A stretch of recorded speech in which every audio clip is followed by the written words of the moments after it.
Programme? ഇന്നലെ പറഞ്ഞില്ലേ, European ക്ലബില്. അയ്യോ, ആ പ്രോഗ്രാം ക്യാൻസൽ ആയല്ലോ. ക്യാൻസൽ ആയിരുന്നോ? ആര് പറഞ്ഞു?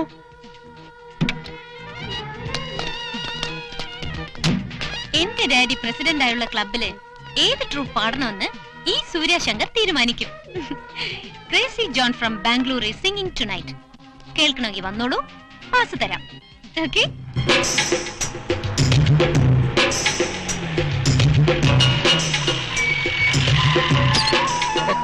All the best.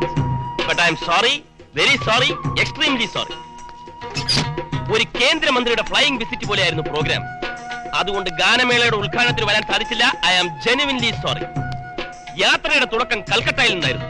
അവിടുന്ന് ഹൈദരാബാദ്, സെക്കൻഡറാബാദ്, അവിടെ നിന്ന് ബാംഗ്ലൂർ, മൈസൂർ, മദ്രാസ്, മധുര, കോയമ്പത്തൂർ വഴി പാലക്കാട് ക്രാഷ് ലാൻഡ് ചെയ്തു. എല്ലാം എക്സിക്യൂട്ടീവ് ക്ലാസ്സിൽ.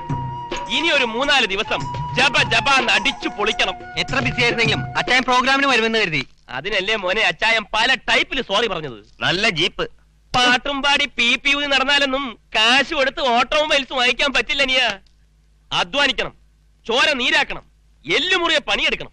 വെറുതെ പണിയെടുത്താ പോരാ, ബുദ്ധിപൂർവ്വം പണിയെടുക്കണം. എങ്കിൽ കാറും ജീപ്പും ഒക്കെ ജപ ജപാന്ന് വീട്ടിന്റെ മുറ്റത്ത് വരും. ഇവിടെ സംഗതി ആ കൊള. ഇനിയുള്ള കാലം വല്ല ഗോതമ്പുണ്ടിൽ നിന്ന് സെൻട്രൽ ജയിലിൽ കിടക്കേണ്ടി വരുന്ന തോന്നണേ. എന്തിന്? 10-16 വർഷം കഠിനയുടെ ഉറപ്പാ. നിങ്ങൾ ടെൻഷനാക്കാതെ കാര്യം പറയടേ. ഒരുത്തിയെ തട്ടണം. പ്രായം 18-19. കാണാൻ അടിപൊളിയാ. എന്നാ തട്ടണ്ടേ, കെട്ടാൻ നോക്ക്. അങ്ങനെയൊന്നും വീഴുന്ന സൈസ് അല്ല അവള്, ഏതോ കോടീശ്വരന്റെ വിത്താ. അപ്പൊ നമ്മുടെ ടൈപ്പ് തന്നെ. ഈ കോടീശ്വരൻ ഈ നാട്ടിലുള്ളതാണോ? അതെ. അയ്യോ,